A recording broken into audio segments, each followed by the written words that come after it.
Born and raised in Manurua was a very interesting time to be raised.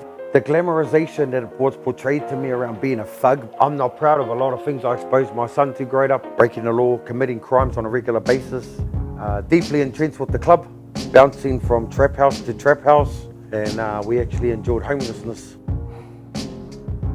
It was the last blessing that I could give my sister. I'm a firm believer in it. Sometimes failing along the way is definitely part of the journey. It's how you get back up is what's going to make or break you. Young soldier of God, steady march. Yeah, that's it. Could you please introduce yourself and where you're from, my bro? Hey, kia ora te whānau ko Robb Takawingoa, aka the Shogun. Whakapapa down to two whare tō through my beautiful mother. Rawa ko Ngāti Wai up here in the far north through my father. Born and raised in Manurua, aka Rewa hard. South Auckland, New Zealand. Was a very interesting time to be raised as a kid, where I was brought up in an era where we played on the streets. We all went home when the light come on. Everyone could go into anyone's house and have a kai. I had a very beautiful upbringing, brother. So at the moment, brother, I jumped on TikTok. I started doing a few videos, posting them up. I started drawing a bit of attention through that and a strong following. And I said to myself, why don't I pursue this? And share a bit of positiveness. So I'm venturing on that journey at the moment, and I'm embracing it with open arms, and it's exciting times, brother. It's an exciting times. Another thing that I'm venturing out on at the moment is this cope up here that I run with my young fella. This is the vision. This is the direction I'm wanting to pursue. And as you can see, it's real means recovering every day against life, and it's not necessarily recovering from drugs. You could be recovering from grief, from anxiety, depression, from trauma. Recovery covers a large variety of topics, brother. How it started was just identifying my testimony and trials and tribulations I had been through my life. And then I realized the trauma that I had inflicted on my son. I'm an ex-recovery junkie, gang member, so forth, inmate. And so this kaupapa here, whānau, is actually a presentation that my son and I run to anyone who's willing to accept us in their doors to give this presentation. What we do, what we provide, whānau, is I stand up and I'll provide a presentation around whether it be addiction, incarceration, toxic relationships, and so forth, and a few other topics. And what I bring to the table with this kaupapa, brother, is something very unique, something very that I'm very proud of, is that my son actually stands up after me, and he openly talks about how it was to be raised by a father who was addicted to meth, a father that was constantly going in and out of jail, and a father who was very toxic in relationships in front of him. So to hear it from a child's point of view is beautiful, it's touching, and most of all, it's very empowering. We hear a lot about us as adults, but we don't really get to the core of it, where it affects our children and the effects it has on them, because that's the next generation coming after us.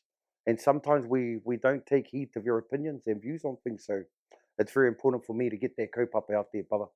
Before we go any further, whānau, this is my beautiful sister Wiki, who's no longer here with us. She passed away in 2018, whānau, of cancer.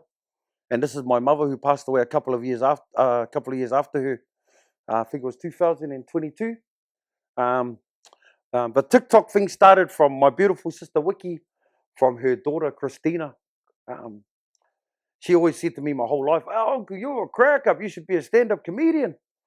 And I just shrugged it off. And then, well, one day she just spent a day filming me without it being brought to my attention. She started a TikTok platform, and boom, it took off. I actually identified the potential that I had in regards to pursuing being a content creator. So yeah, that's pretty much how it kicked off, brother. My niece saw the potential in me that I did not see in myself. Oh, I'm going to be honest with you. My parents were law-abiding citizens. They worked all their lives. If anything, my dad was that much of a hard worker. It minimized him being a father, being present as a father, because he's from that generation where he just worked. Um, my mother was a career lady. She was into whānau oromahi, down in Rotorua, helping people with emergency housing and so forth. Finlayson Primary, Manurua, and John Walker Drive. Very proud to be there. I believe that our principal who was there, Shirley Mahi, is still there to this day, brother. So yeah, Finlayson Primary, Weymouth Intermediate in Manurua, and James Cook High School. Shout out JC. The schooling years were amazing, brother. I was brought up. I'm coming up 48 years old, finally. So you know, I was born in 1977. I was raised. So I was a kid growing up in the 80s, and it was a beautiful time to be raised, brother. It was once upon a time a town where everyone knew each other, brother. Everyone embraced each other. A lot of whanaungatanga, whānautanga within Rewa back in the days. That's why everyone's like, all my era. That's why we're all so passionate about being from Rewa, because it was amazing. The league team, Manurewa Marlins, played a big role in Rewa. They still do. There were certain areas of Manurewa, brother, such as Southmore, Clendon, the Manurewa Rec and the Manurewa Pools on Russell Road played a big part of my upbringing, bro. Those were my babysitters. You know, sometimes, bro, I shake my head and ask myself the same things, because I was a lot more blessed than majority of people, but I still ended up incarcerated and so forth. The glamorization that was portrayed to me around being a thug, brother, a brotherhood, and those were things that was lacking in my life at the time of, like, say, 12, 13. I committed a burglary at the age of 12. Not proud of it, definitely not glamorizing it, but that was where it all started, and then I got sent up north here. Yeah, so I got done for it. Went to a youth court, and they were discussing on situations on how they can help me and so forth. Cut a long story short, my uncle jumped up at the courthouse. My uncle Sam, another man who's gone, he put his hand up to bring me up north here, brother, and teach me the old ways, and a bit of tough love is still love. And I'm going to be honest, I think I would have rather have gone to a boys' home, cuz, eh? But rest in peace to my uncle Sam. I come up at the age of 14. I think I lasted a year up here, and then we had a life-changing event that happened with my family and I, a big tragedy that was the big thing that shifted the direction in my life, brother. My mum and dad's oldest grandchild, my older brother Paul, his son, was actually taken from us in a horrific way. He was actually murdered at the age of 18 months old, brother. A year and a half years old, he was beaten to death. Once that happened, my only goal was to go to jail and find that fellow who done that to my nephew and do the same thing he done to my family. So I did everything in my power to get to jail, and I achieved that goal, unfortunately. My first incarceration was 16. I was back then. It wasn't YJ or anything. It was corrective training down in Rangipo Prison, Turangi. That was the youth prison back then. I had a tough when we first went in. To be honest, quite young. Held my ground, done my part, but it was very. Now that I look back on it, I did not enjoy it one bit. Yeah. The one thing that really hurt me the most about that time, now that I'm older and I look back, was seeing what my mother had to go through to come and visit her own child, which was sort out of visitors for. My poor mother used to have to get searched before she could have contact with me, like it's standard. But for me to put my mother through that was quite sad that I put that on her. My dad was angry, like most dads. His answer was, "Aish, aish." My mother looked at us kids as we could never do nothing wrong, brother. She'd always support us, regardless how big the mistake was, what we had done. No, it's not my son. You're mistaking him for someone else. You know, her love was strong, but her teachings were sometimes way off, brother. Because she actually made me just, oh well, my mum's got my back. I'll do what I want. Yeah. So to be honest, she was heartbroken, brother. The reflection of what my actions was having on us as a whānau in the community of Manurewa. She'd go shopping and people would be whispering, "Oh, that's so and so's mother. He's the one who robbed blah blah blah or stole that so and so's car." So knowing that I put that on my parents was. Now that I'm older, we don't see these things when we're young, brother. We're quite blind. We're very blinded when we're young because we only choose to see what we want to. But now that I'm older and I look back and I see some of the things that I've put my parents through, especially, I'm quite ashamed of it. But I know that I've upset them and really let them down a lot of the times on my journey, brother.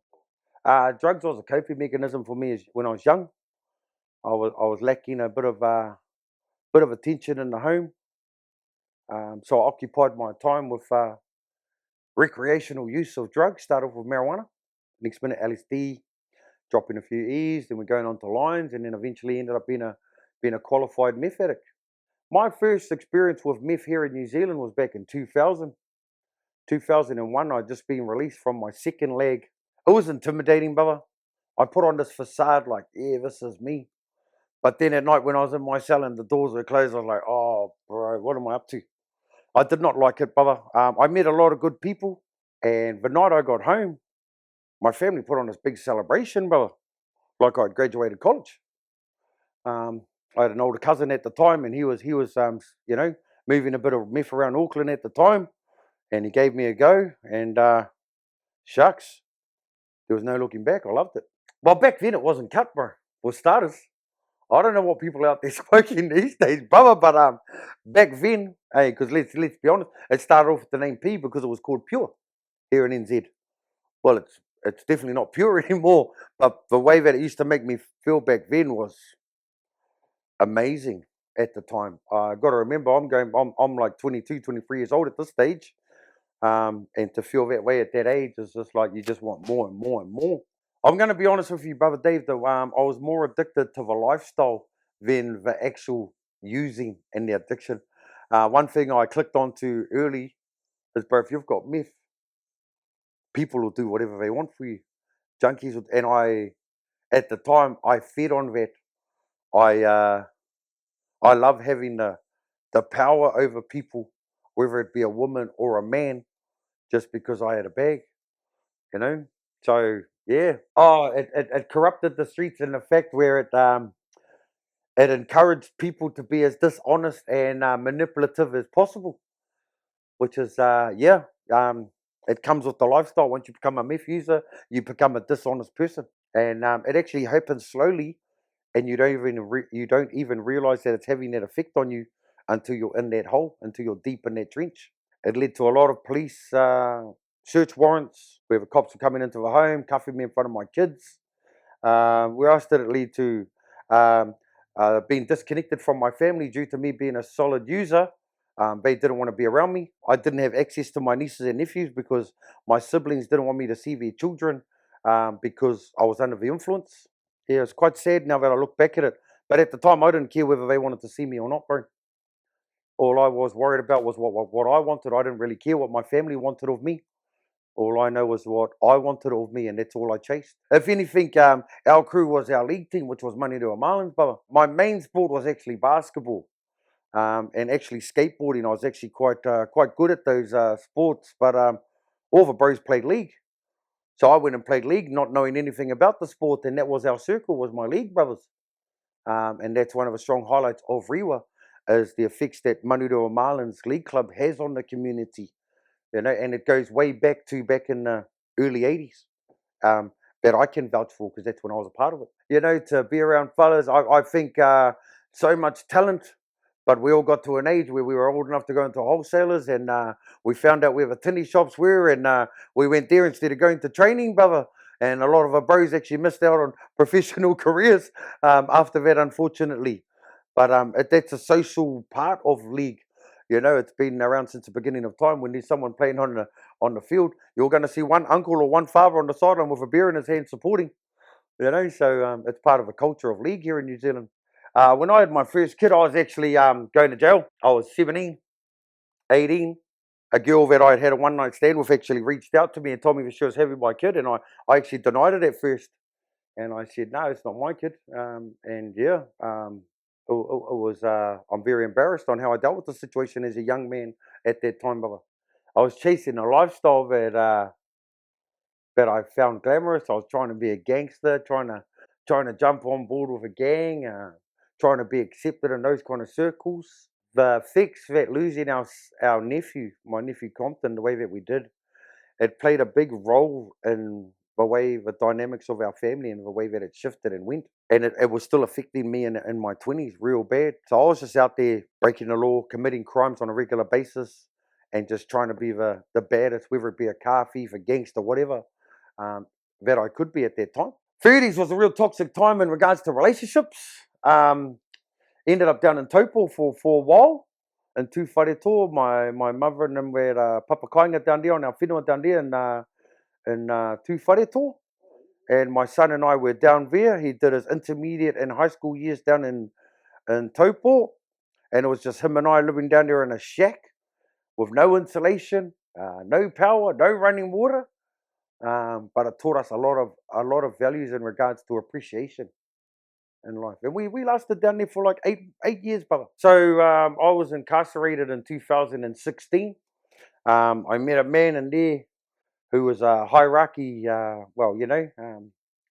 been with the New Zealand Nomads for a long time, and I actually bonded with him. I'd actually been offered and pursued other clubs to patch up with them and that and so forth. But I asked him, I said, because the Nomads have a thing, 7, 7, and 7. And I asked him, bro, what does a 7 and 7 mean? And he reckons, oh, that's the year we branched away and started our own kaupapa from the blacks. And that stuck with me because that's the same year I was born. So there's an automatic connection there. And then I also like the fact that they were the only korowai that had New Zealand at the top, eh? Usually it's the club and then the area or the district that they're repping. And that stood out for me also. So those two factors meant, man, I want to jump on board with you guys. So I actually got patched up in 2015 inside under this man and come out and hung out with the brothers and took it all. From there, I come out with this mindset, like a lot, I'll speak on behalf of myself. I come out of this mindset like, man, I'm going to change, I'm going to do this. Within a month, I was back on P. Deeply entrenched with the club, doing a lot of bad stuff in the community of Tokoro, but then also doing a lot of cool stuff too, bro. But that wasn't getting noticed. We're only getting noticed for what we're doing wrong and doing bad. But despite that, it was a really exciting and cool time to be alive. I didn't know anyone in Taupo. I actually met my queen down there, but Tokoro, sorry. So I got out of prison and I was out for a week. I had no friends. I only knew my son and my mother. I jumped on Tokoro Marketplace, brother. And I just searched up all the women on Tokoro Marketplace because I went, well, we're not far. Hey, we're not far. And that's how I met my queen, brother. So it's amazing what you can get on Marketplace, funny. A little bit of persistency and a good attitude and you can get whatever you want. I fell in love, brother. I'm going to be honest. I fell in love, my bro. I met a woman for the first time that told me that I had potential, bro. That believed in me. That told me that I was worth it, brother. And it was hard to swallow at first because I'd never had that. I'd never had anyone embrace me in that way. I didn't know how to accept it. I thought, man, what's the catch? It's an emotion, it's a feeling, it's a time of my life, but I can't really explain how I was feeling at the time, brother. All I know is that I was overwhelmed, struggled being away from her, bro, because I loved the feeling I had when I was with her. The feeling that she gave me. Then I heavily got involved with the club, with the brothers. She didn't like it, but her love for me was stronger than her not liking it, and she stayed by me. We were joined at the hips. We'd done everything together. We were always with each other. Even when I was with the club, bro. Come on, hun, we gotta go. Hey, if I'm in the club, so are you. And the boys used to get Hoa, bro. Nah, I can't be away from her. I'm stronger with her, bro. If you want me for the club, I need her for me to be for the club. So yeah, that was an interesting time. The effect that she had on me without even knowing. So what actually happened was, brother, 2017, we got our own whare in Tokoro. One of my brothers down there was on a bracelet and he needed a place to complete his sentence. And he moved in, one of the other brothers from the club. And once he moved in, it wasn't a whare anymore, whānau. It was a straight trap house. Hey, open 24/7, 7 days a week. Sometimes 9 days a week. And, despite how chaotic and mayhem it was cool, bro. At the time, my missus fell pregnant. So she was actually pregnant in a trap house. She was surrounded by meth being consumed 24/7. And she actually left the home for a bit due to the effects it was having on her while she was hapu. And her mother and father took her back in, and I stayed.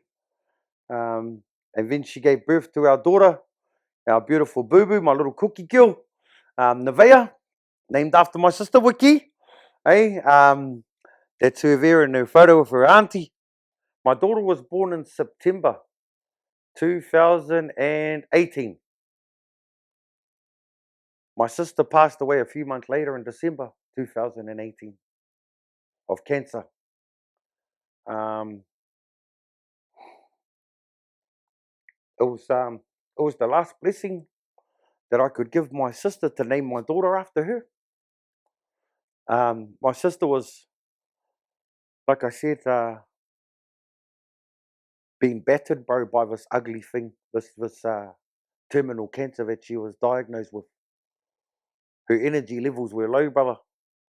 And the day my daughter was born, despite the illness that my sister was going through, she drove to Taupo, brother, to meet her namesake, because she knew she didn't have much time left and she wanted to embrace every moment with those that mattered. And she drove down there, brother, all by herself. She rang me. It took her it's only like an hour and a half trip now, 2 hours trip from Tamaki. Because of the illness, it took my sister 9 hours, whānau, to drive to Tokoro. She had to pull over and stop, have a nap, whatever. She just could not do it in 1 feet, brother, and it took her 9 hours. And it just goes to show how strong she was, brother, how strong she is to persevere and still make it there and achieve her goal and make that destination, brother, regardless how long it took her. During the last few months of my sister's passing, we actually really consumed a lot of meth, brother. It counteracted her trauma in regards to motivation. Um, she could be tired and fatigued and not want to get out of bed, brother. But bro, we have a puff and boom, we out. We identified that, so we just grabbed as much meth. We ticked up people that we couldn't pay. We had people that knew the situation and that was their way of showing love. They'd give us a little bit of a lump sum, and we just indulged in amounts that is just unrealistic, bro. Aroa mai whānau. My sister was one of a very few people, bro, because there's only been 3 of them. She's one of the very few people that has been there for me, was there for me her whole life, regardless what I had done, regardless how far away I was. The effects having, I'm still affected to this day, Dave. She wasn't just my sister, my brother. She was my best mate, my co-offender, my scenario if I needed one. you know, without even asking, nah, all good, brother. I got you, brother. Yeah, we were in Taupo yesterday, when we and that was the links that should go to for me, brother. The last few months was quite unfortunate for my sister in her life. What really affected me, brother, was witnessing my sister slowly evaporate, slowly fade, slowly lose energy and a willingness to live. It got to a point where she just wanted this cancer to hurry up and wipe her out, brother. I don't think I'm ever going to recover from losing my sister, brother. I know it's made me stronger. They say time heals all things. Well, I'm a living testimony. No, it doesn't. Time gives you the strength to deal with things in a stronger manner or in a mature manner. The pain's never lessened. The pain of her not being here is any easier, brother. Just with time, I'm getting stronger and more aware on how to deal with the loss. Due to my addiction and my behavior at Rutangi, my family, my immediate family, whānau, my mother was still alive at this time too. My father, my siblings, my nieces, my nephews, they actually all cut me and my partner off and our baby. And we actually endured homelessness from December 9th when my sister passed away, 2018, to February 2019. We were actually homeless. It was just over, around 2 months.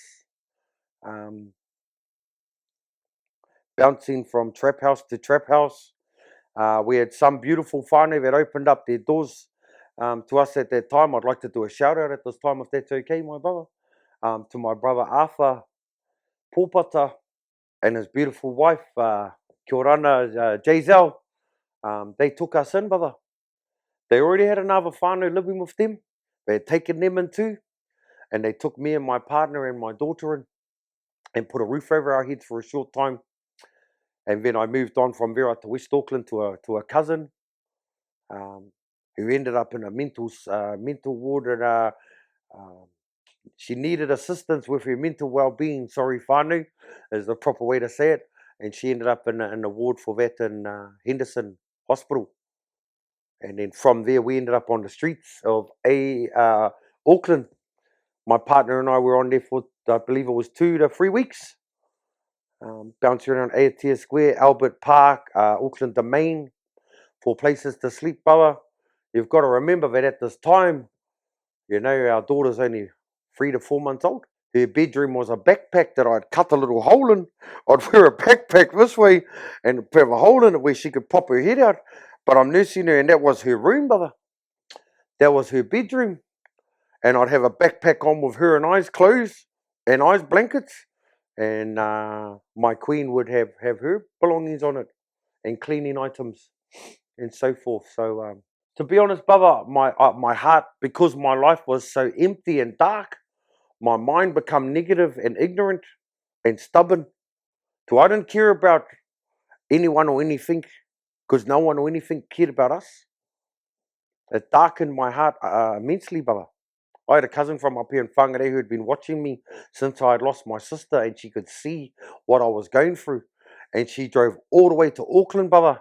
She borrowed her brother-in-law's truck, and she drove down to Tamaki, brother, and we went to a cousin's house I got her to pick us up from an address, so I didn't want to tell her or show her that we were homeless. And she picked us up from an address in West Auckland. Out of the goodness of her heart, she brought us back up to Whangarei to live with her in Hukurangi. Shout outs to my cousin Kylie Tana. Love you, my cuz. Because you and that act of kindness is where this journey all began. So I'm sincerely, eternally grateful for you, my cousin. So Kylie's condition was, brother, you're going to come and live with me on one condition. And I said, okay, cuz, what's that? And she goes, no meth in my house, no users in my house. Oh, I will not tolerate it. And we're in Wellstead by then, brother. And I looked at her and said, drop me off back at back in Auckland, bro. I'd rather be homeless than a junkie at that time. My darling actually looked at me, brother, at that time, and she pleaded to me from her heart, and she goes, you know, I've supported you of losing your sister.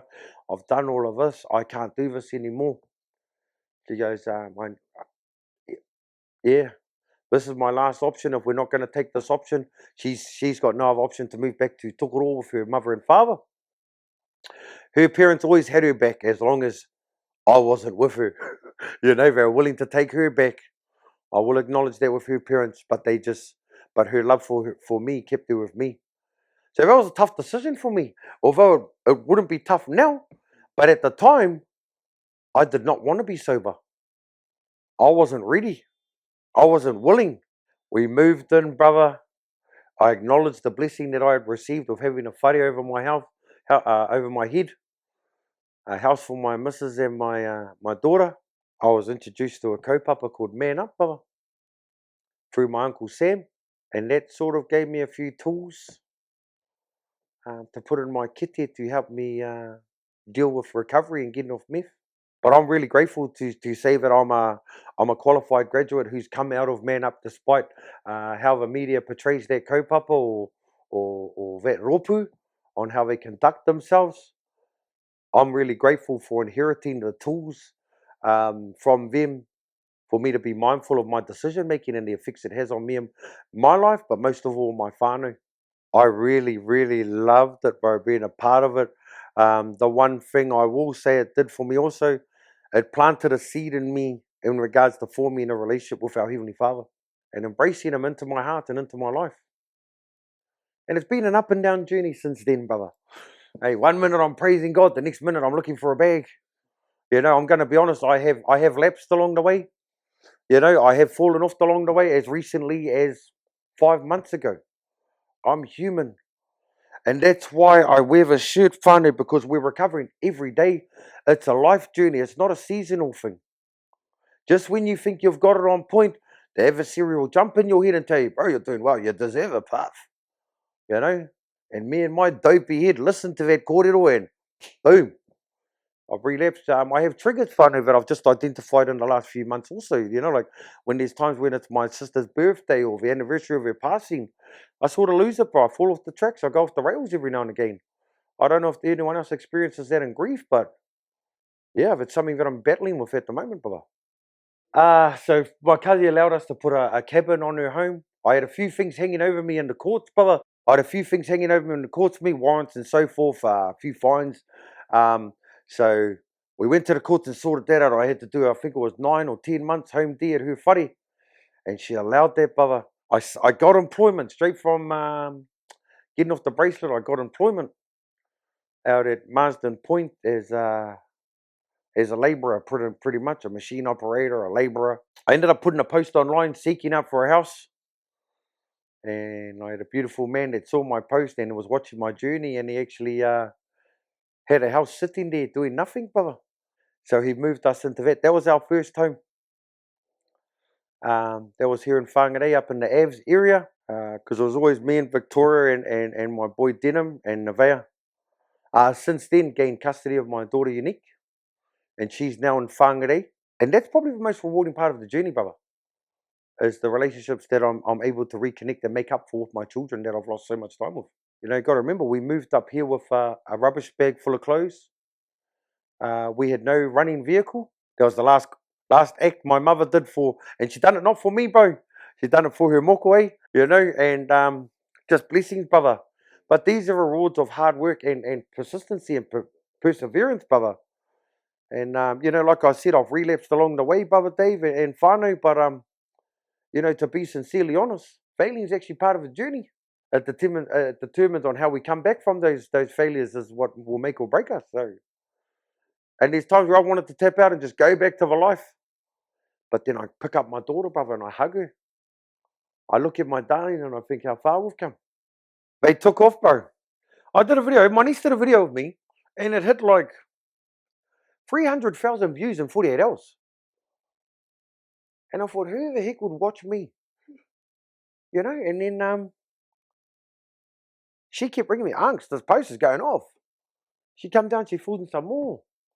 And then I was getting feedback in the public, brother. Hey, bro, we seen you down at Tiki Falls, bro. You're all crack up, brother. At the end of the day, I've been like this my whole life, brother. It's not an act, it's not a facade. It's not an illusion, brother. Then I slowly just started doing more and more. And now I sort of, my main purpose in my content creating whānau is to deliver a message, but with as much humor as possible, brother. And encouraging people to see a situation from a different set of lenses. But I was that fella, bro, that hung out at the back of the marae with the cheeky uncles rolling joints, you know, listening to them, brother. My uncle Sam was probably the MVP at home, bro, of the kōrero that he had, and all his cousins were just as hilarious and ugly as him too, bro. You know, but that's where I get a lot of my humor from, brother. It's actually from hanging out with those old school fellas. You know, started off slowly. Then I started to believe in myself. Then I started getting phone calls from people like our sister Matilda to go to Fight for Life and be a special guest appearance. I'm there with her to do that. I meet Majestical Taniwha. Shout out to my Quake City brother. Hey, my brother. Kia ora, mauri ora. And then him and I get invited to go to speak to Grace Foundation at True Stories on a Saturday morning. And ever since then, brother, things have just excelled. Not long after that, I met up with a guy called Sonny Jim, a.k.a. SJ. Shout out, brother. If you don't like it, shush. Is that what you want?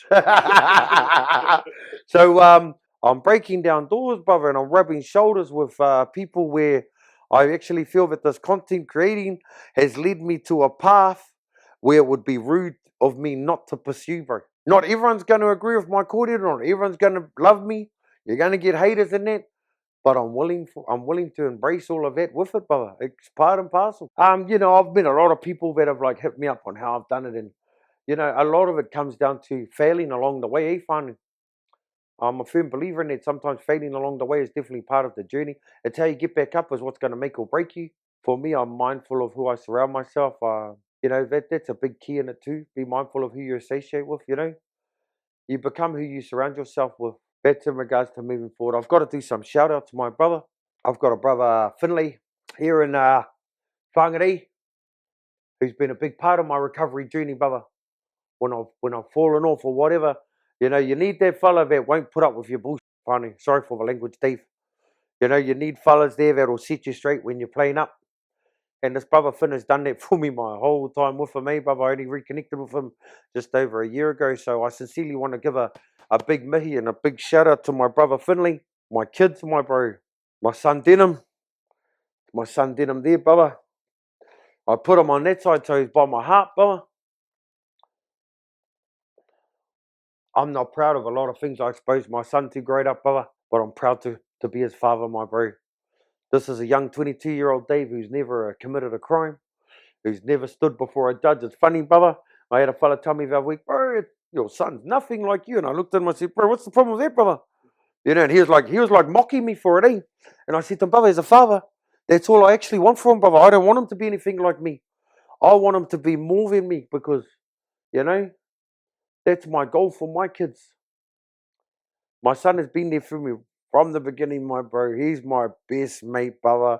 We ring each other night and day, bro.